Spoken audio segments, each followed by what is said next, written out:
Rick, first we thought your thoughts on another Cali Clasico, the 100th off time between Yeah. Galaxy and San Jose. Yeah, I mean, it's exciting. It's hard to believe that we're at 100 already. I think in one of the first ones was actually one of my first games, and my first goal ever in MLS history was at Spartan Stadium in '96. I think that would be the start of this thing, right?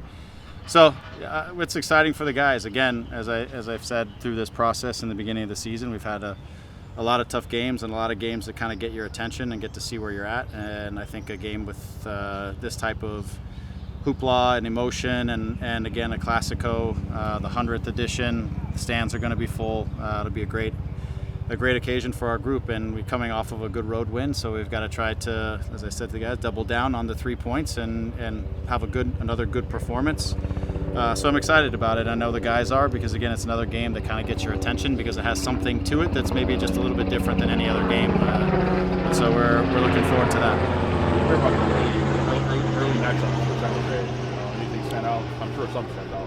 Yeah, I mean, for me, the early years the games were super intense and super competitive, especially, I mean, obviously the Rose Bowl games are the Rose Bowl games, but when you went up and played in Spartan Stadium and the field was small and the concrete of the stadium was about 5 yards off of the field, you felt like a nice, good tackle right along the sideline could put you into the wall. Like, it was, the way they played, they were just whipping balls in on top of the goal, and the games always were intense and could go either way. There was usually a lot of goals involved in these games, and so always exciting, and back in those days it was the rivalry. So it's I think now we still feel that the importance of that game, and now I think what used to be a lot of intensity and hard tackling and fighting has turned a little bit more into football maybe, but it's still, the games still matter just the same, and matter to our fan base and matter to everybody is just the same as they did in the past. So it's, again, another opportunity for our guys to really focus and lock in and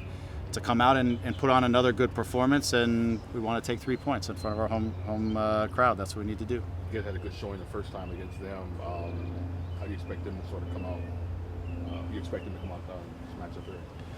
Yeah, I mean, I think you look at kind of the trajectory of their season. They've been in leads, they've given away leads, they've had some good moments where it looks like they're going to get some results, and then the results have slipped away from them. Even in last week they lost 3-0, but they controlled certain portions of the game and had opportunities but didn't make do with them. So I think they're a little bit in an interesting spot, which is looking at some of their performances and saying they were pretty solid, but the results not really showing, and trying to figure out what tweaks they might need to make. So I don't suspect we'll see much that's too different. I think they'll make some decisions on how high they want to press us and how aggressive they want to be. But I don't necessarily think we'll see too many different things outside of the box. I still think they're trying to really find that stable level that gets them results. And so I don't know if they'll go fishing too much, other than to try to continue to build off what have been actually some okay performances, just the results haven't been there. So we have to, at this point, we've got to really focus on us, because you don't quite know 100% what the opposition might be thinking, and we've got to focus on the things that we need the game to look like, that can help us to put our best performance on the field, which will give us the best opportunity to get the points at the end of the game. Being this the oldest rivalry for the LA Galaxy, how do you live these games, comparing as a player now as a coach? I the same. Obviously, as a player, at that time there weren't many teams in the league, and these games were a lot of players who kind of grew up together and were around and just knew each other and had a ton of history in the early part of the league. Now the league's grown so much, it's it's a little bit different. But when you play against San Jose, when you play against LAFC, those rivals, the in-state rivals, the games, because it's also emotional for the fan bases, and it's an important competition for everybody. That it's going to get the best of our guys, their focus, their intentions in the game, the intensity that needs to be there. As a player and a coach, I don't approach them very differently. I think it's about understanding what things you need to do inside of the lines to win the game, and make sure you take care of all of those details. I mean, as a player, I would try to focus on those in my role. As a coach, I try to make sure everybody else knows what their roles are, and that they have the best opportunity to focus on the things that are going to help us be successful. So it's but the competition is the competition. You can never take a step back from the importance of these games. How did Jalen come out of his G2 stint there? Is he available for? Good. He came out good. He played 20 minutes. There was no issue. So for us, he'll take one more step this weekend. We'll actually have him play with G2 tomorrow so that he can get beyond 45 minutes. I think that'll be a significant step forward for him and just his, again, match fitness and sharpness and things like that. And then he'll really join into the group as this week goes. Eric will be back in our group. He's in a good spot from missing last week's game. So we've got our cover there and gives Jalen a chance to get some of the minutes. He hasn't played minutes in 7-8 months, so it's important that he gets his rhythm and gets his fitness underneath him, his football fitness. So. Not one seat sold out in Victoria Block, so completely sold out. A message to not only Victoria but just the fans in general for this Sunday's match.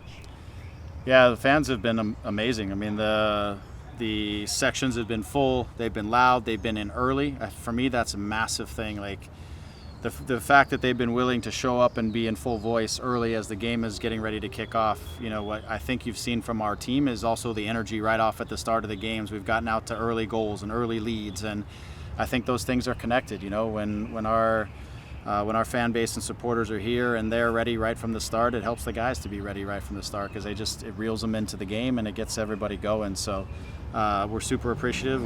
We want to keep performing and getting results so that they're proud of us, and we appreciate everything that they're bringing to the equation, and the energy that they're bringing to the stadium has been amazing. What's been the discussion on corner kicks this week? It's interesting because we defend a fair amount of corner kicks and we defend most of them well, and then we have the one instance at the end of the game where we give up one.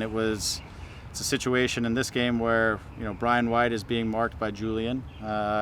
Brian gives him a little bit of the shake in the throw just to try to create some space. Julian ends up being a little bit light and doesn't stay strong and stay in the duel, and next thing you know, Brian White's found some space, and now Diego's trying to contest, and that's not who we want contesting with Brian White. So continuing to look at what our best matchups are, in terms of marking, making sure that we stay aggressive. But like I said, we've defended a lot of these well. It's the one-offs that we're losing a mark. We're losing the near post space. I thought we did a good job of kind of controlling the near post first touch, and then it comes down to the goal at the end. So we'll continue to work on them. We'll continue to isolate in training our marking and make sure that our marking is better and cleaner and is done the right way. And maybe you might see a shift in roles maybe here or there to see if that can shake things up. But again, in general, I think we've got to stick to the things that defending corner kicks are about. Our marking guys have to be very good markers and not allow the opposition to get to the spots that they want to get to for free, meaning we got to be in their chest, we got to be in their body, we can't let them jump and get uncontested headers. And the guys who are zones have to really fight through anything that might look like a block or a screen and really try to attack the ball. So outside of that, we're looking at a couple of different tactical things, but in the grand scheme of things, we've got to remain diligent on our responsibilities and be aggressive. The average per team is like 5 or 6 quarters a game. Is that about? That's probably right. I mean, it can depend on within certain games. That's probably about the norm. Yeah. So, again, it does no good if you do give up 6 or you defend 6 well in the 7th one, you give up something. So, I think that's the thing that we have to be good at. We've shown the capacity to be good. I don't even know if we've actually given up one from our left corner. They've all come from our right corner. So, in-swingers right side are the things that are giving us a hard time. Everywhere else, we've been pretty consistently solid with things, and so this is an area where we need to improve. Anything on Zoom? Go ahead, Rob. Hey, Greg. Thanks for your time. San Jose leads the league in goals conceded. How are you approaching this game tactically? Yeah, it's not hard to imagine them laying back in solid blocks of 4 there and maybe soaking up pressure as much as it can. Yeah, that could be their approach. The thing that we're trying to work on as our group continues to work through this season is we don't really dictate what the opposition chooses to do as a game plan against us. We've got to be able to be prepared to play against whatever that looks like. So if a team does sit in a low block and is trying to play us on the counter, we've got to make sure that we're in good spots, that we're in the right places to help each other, that the ball moves fast, that we're not taking unnecessary touches or stopping the player over dribbling.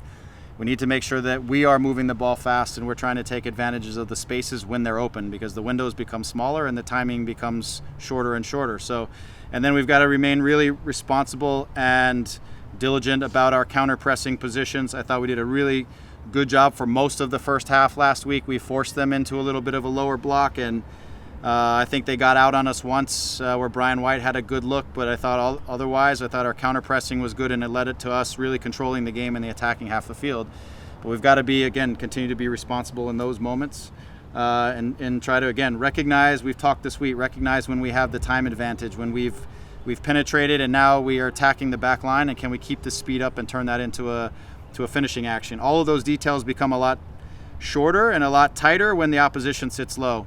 If they come out and they try to stretch and press, which they've been a pretty aggressive team about trying to get pressure to the ball. When I look at them through the course of this season and they'll step out and they're trying to get guys stepping to the ball and moving together, if they try to do that, again, we've got to be in good spots and we've got to be able to play through the spaces that get opened up when they step out. So we're focusing on us and the things that we need to do to be successful with whatever the opposition brings, whether that's 5 in the back, 4 in the back, whether it's sitting low or pressing us high.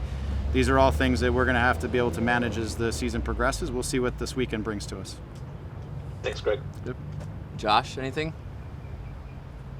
No, I'm good. Greg doesn't want to talk to me anymore. All right, sounds No, good. that's not true, Josh. I'll talk to you anytime. We just had a little time last night, so didn't know if you need any extra. No, I didn't mean to put you in a bad spot. No, I was joking. No, you're good. good. Thank you. All good, All right, guys. thanks, All right, guys. thanks.